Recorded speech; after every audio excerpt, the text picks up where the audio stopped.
Imagine it's Tuesday, October 10th, 1978. You're just coming home from a long day at work and ready to relax.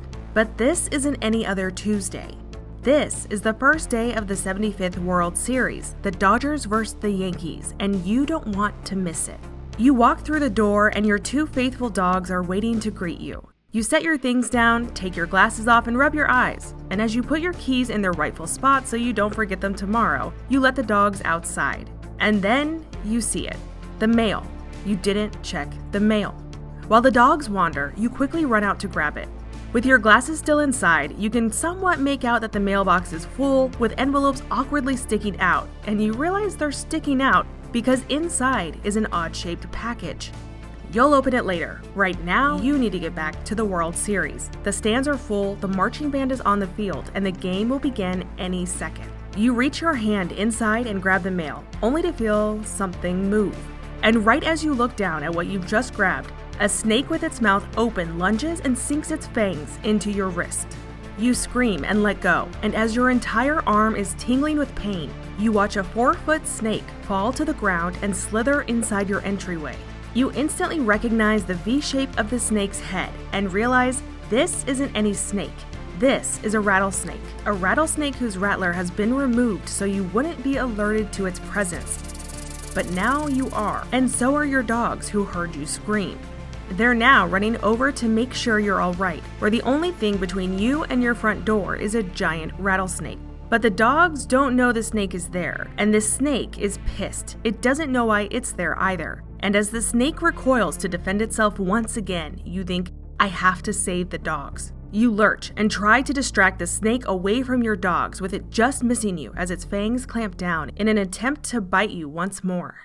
You get the dogs inside and put them away, then run out of your house screaming to a neighbor, call the police, call an ambulance. The cult got me.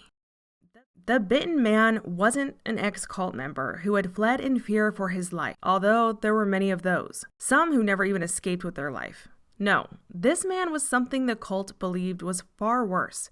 He was a lawyer. Lawyers were the enemies of this cult because they had something the cult leader called ungodly. It wasn't money, it wasn't fame. That ungodly thing was what the cult leader called thinking tools. Because there's nothing a cult fears more than a person with the ability to think for themselves. This cult leader was named Charles Diedrich, and over an intercom every morning he would regularly instruct his followers that only the most trusting of his members would be left standing, and that his loyal followers would be excited by the sounds of bones cracking and would willingly do anything he asked of them to anyone. These were followers who obeyed their dear cult leader, a multimillionaire with U.S. government support who commanded over 230 married couples to divorce and remarry other members in the cult. They would do anything for Charles. And what about the lawyer who was bitten by the rattlesnake?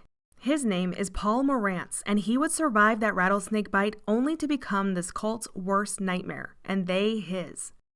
This is the story of America's scariest self-help cult. This is the story of Synanon. Charles Chuck Diedrich was born in Toledo, Ohio on March 22, 1913. Charles didn't have an easy childhood and became a heavy drinker by his teenage years. After high school, he attended the University of Notre Dame, but dropped out only 18 months later. He then spent 9 years working for the Gulf Refining Company in Toledo, Ohio, where he would marry his first wife and have a son. But life wasn't sunshine and rainbows. Charles's wife would eventually leave him, and so would his second wife, due to his alcohol consumption worsening and the fact that he began to struggle to keep a full-time job. In 1943, Charles contracted meningitis.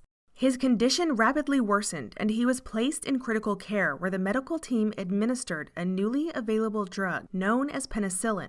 Charles would be one of the first people to ever receive penicillin, something he credited to saving his life later on.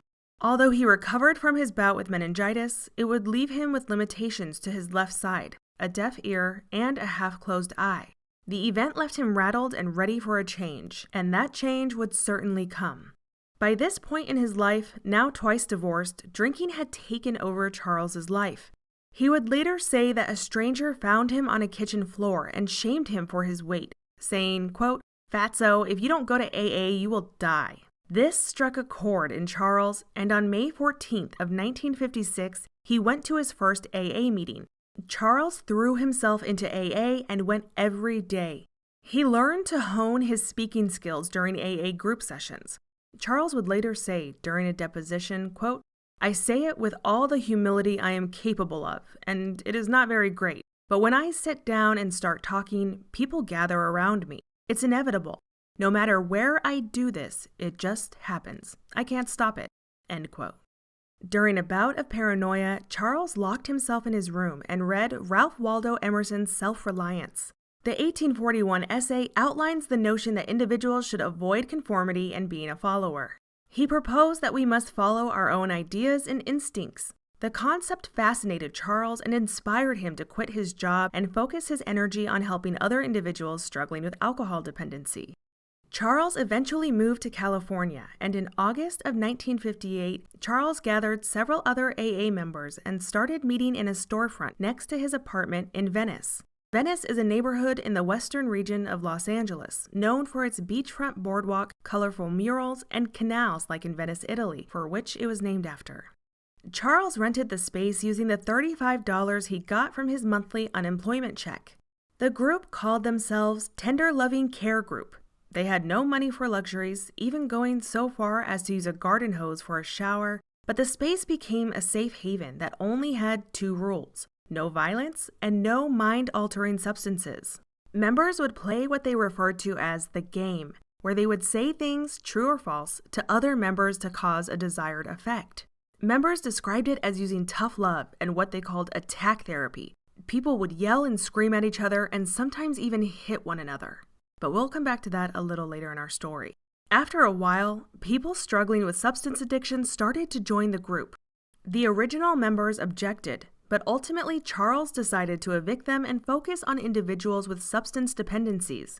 After all, there were organizations such as AA that focus on helping people recover from alcohol dependency.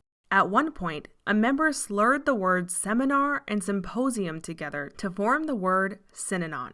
The name caught on quickly, and Charles was quick to incorporate Synanon that year. The organization would be the first self-help group without any professional medical guidance. Synanon's membership began to grow, as did the popularity of the game. Charles promised members that if they stayed, they would reach sobriety. During the game, members would pick one person at a time to berate and verbally attack. The goal was to break the individual down. This is a tactic used frequently by cults and extremist groups as a form of thought programming in an effort to control people's behavior. The popularity of the game spread outside the limitations of Synanon. It became so popular, in fact, that Charles began hosting what he referred to as Saturday night open house parties for anyone in the community, for a price, of course. By the end of 1968, more than 10,000 people not struggling with substance dependency had participated in the game. Due to the success of this initiative, and with an itch to recruit, Charles began telling people that he could solve any problem they might have, even people without dependency problems, but only if they moved into Synanon. And there was another stipulation. They could only move in if they were willing to donate all of their belongings to the cult upon their death. His justification of this was that these funds would serve to preserve the greater good for the foundation. Members were told in no uncertain terms that the process was essential for their recovery and that their very lives depended on trusting the Synanon way. Contact with families was strictly prohibited and contact with outsiders was limited. Very quickly, a system of incentives and punishment was developed. People were given what they referred to as haircuts, in which they would be publicly shamed and their heads shaved, almost like a scarlet letter. As the viciousness of the group started to grow, so did Charles's popularity and influence. It was during this period that Charles coined his most famous phrase, "Today is the first day of the rest of your life." In 1960, Charles and his board applied for Synanon to become a nonprofit charitable organization, which was then granted to them by the Internal Revenue Service. This meant Synanon was now tax-exempt and wouldn't pay a single penny to Uncle Sam. In 1962, Synanon would move to an old National Guard building on the beach in Santa Monica. Neighbors protested the fact that Synanon was practicing so close to the community and took action. This caused Charles to be arrested for practicing without a health license and out of zone. Charles was then given a choice: move operations or go to jail. Charles chose jail, a choice that would further galvanize his followers by his side. This martyrdom made him so popular that Governor Pat Brown stepped in to sign a bill allowing Synanon to be exempt from health laws pertaining to their residential treatment facilities. A senator even called Synanon the miracle on the beach of Santa Monica, and Charles was thrust into the limelight by the media. Suddenly, money began pouring in from all over. Donations came from famous people such as Robert Wagner and Leonard Nimoy, aka Spock. Life magazine wrote a 14-page article on Synanon, and there was even a Hollywood movie about the group. The media attention and support lavished on Synanon was because, until that time, individuals who struggled with substances were considered to be past the scope of recovery. But Synanon challenged that notion. People were shocked to see individuals with substance addiction voluntarily staying sober. Synanon took full advantage of their fame and launched a successful marketing campaign that built their revenue to over $10 million a year. Synanon became a full-fledged operation that ran businesses such as gas stations and real estate. The staff who ran these businesses were of course Synanon members, but Synanon didn't pay their workers and considered them volunteers. In 1963, Charles married a woman named Betty Coleman. Betty was a sex worker and struggled with addiction before finding Charles and Synanon. The two would fall in love and marry in 1963, even though at that time interracial marriage was illegal until 1967. Charles and Betty became known as the first couple of Synanon, or as they preferred for group members to call them, Mom and Dad. And if that wasn't creepy enough, Charles and Betty would dress in white robes and rule from thrones that oversaw their members. 4 years later, in 1967, Charles was restless and decided the program was not working. He said he now believed that individuals shouldn't graduate from the program, but instead should be lifelong members from cradle to grave. The cult shifted the emphasis from the nuclear family to a more group-centric style. Their goal was to weaken the traditional bonds that children have to their families and establish a communal learning approach. In 1968, Charles decreed that all children over the age of 1 would live in the Synanon school 24 hours a day, 7 days a week. In 1971, the age would be lowered to just 6 months old. Babies would be taken from their parents and raised in what was called the hatchery. Parents who wanted to see their children frequently were ridiculed and punished. More than 300 children were born and raised in Synanon. The Church of Synanon also became a favorite destination for troubled youths, and they developed a forerunner for the Scared Straight programs called Punk Squad. Authorities and parents would bring what they considered their troubled children from all over. One survivor recounted they had been inducted in 1976 at the age of only 14. Their mother had discovered them smoking and grew alarmed. They were taken to Synanon and subjected to the game. The leaders indicated that the treatment would last 6 months. The survivor wrote, "They proceeded to shave my head and made plans to ship me north to the Tamales Bay area. I was to enter what was called the Punk Squad. I stayed there for several months. The schedule was grueling. Up at 5 a.m. to run 5 miles. Then we ate breakfast, usually a dry, unsweetened whole grain mix. Then it was off to work. I usually had landscaping duty, which meant clearing brush at the bay facility, some 15 miles from where I lived. I worked until it was too dark to see. Then it was 20 minutes of fast-paced step aerobics and then dinner. We often had to go to a game following dinner, which is an excellent recipe for a bellyache. I did not see a day of school while I was there, and neither did any of the other punks. Not one day. Friendships that formed between us quickly dissolved due to the cop-out games. They would wake us in the middle of the night, put us in the usual game circle, and tell us that we should confess our sins and tell the group the sins that you know others had committed. These games typically lasted 36 to 72 or so hours, during which time we were not permitted to eat or sleep. This was pretty effective at breaking the will of most people there. Cop-out games were a Synanon special. They involved telling the group all of your offenses as well as telling on your friends. At the conclusion, participants would be punished according to the degree of their offenses. By 1974, authorities started to become increasingly suspicious of Synanon's methodologies and outcomes. They also were not thrilled with the notion of a lifetime commitment. In response to pressure and wanting less government regulation, Charles decided Synanon should become a religion.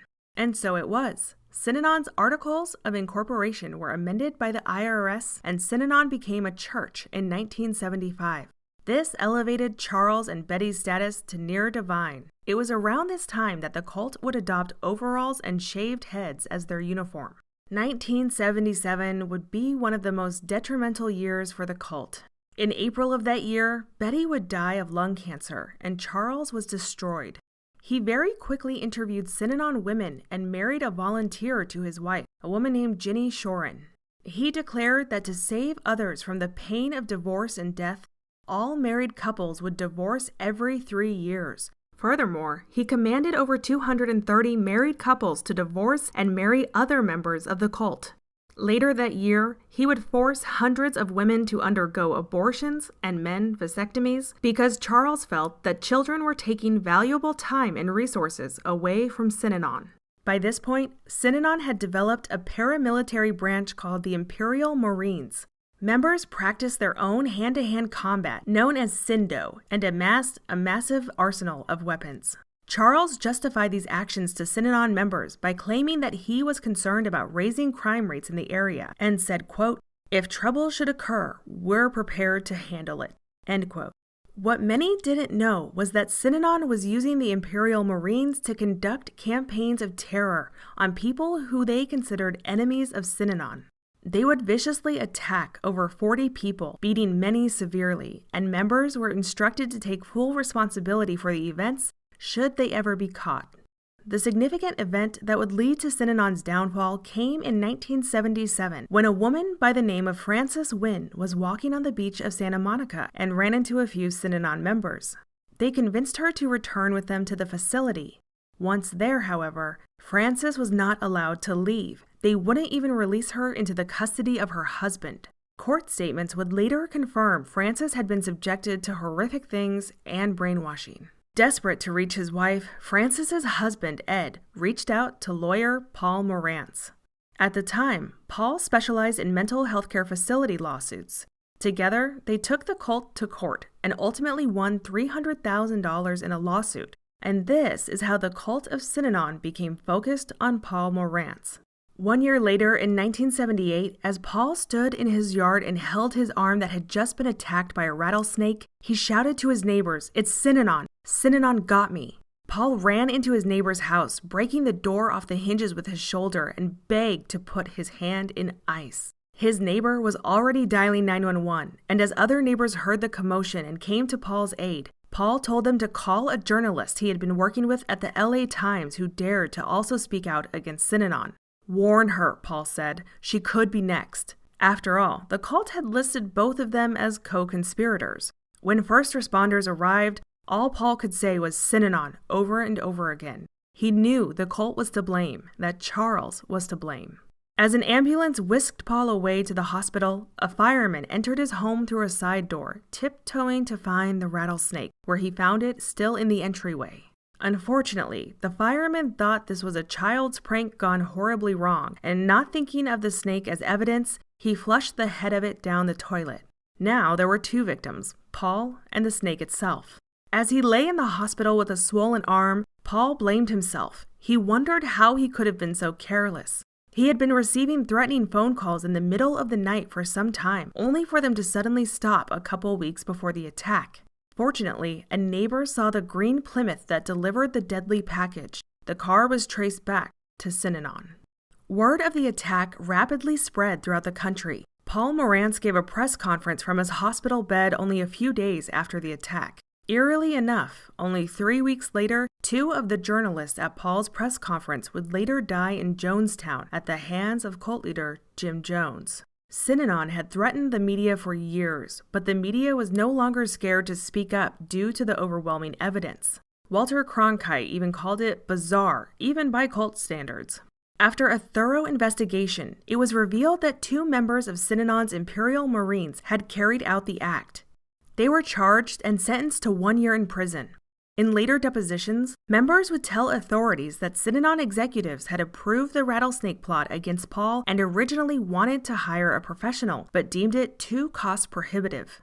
Police would eventually find and arrest Charles Diedrich on December 2, 1978. He was hiding out in a home in Arizona and drunk. Charles would later plead guilty to charges of conspiracy to commit murder, but he was only served with 5 years probation and ordered to pay a $5,000 fine. The biggest stipulation was that he had to step down from Synanon, and without their leader, the cult started to hemorrhage members and funds. Synanon was stripped of its tax-exempt status and ordered to pay $17 million. In 1984, the court finally found that Synanon had a policy of terror and violence and a practice of diverting corporate resources for the enrichment of individuals. Soon after, the cult declared bankruptcy and formally dissolved in 1991, although a branch still exists in Germany today. Who knows how many people were taken off a beach, a sidewalk, or a park and offered help by Synanon, only to never be seen again. Synanon did help some people who struggled with substance issues, but it left much more damage and destruction in its wake, including starting what morphed into the troubled teen industry, but I'll save that for another video. This has been the history of Synanon, America's scariest self-help cult.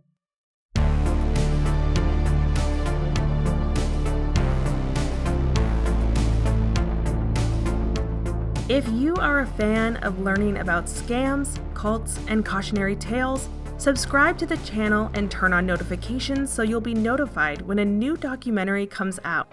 My name is Josie, and thank you so much for watching.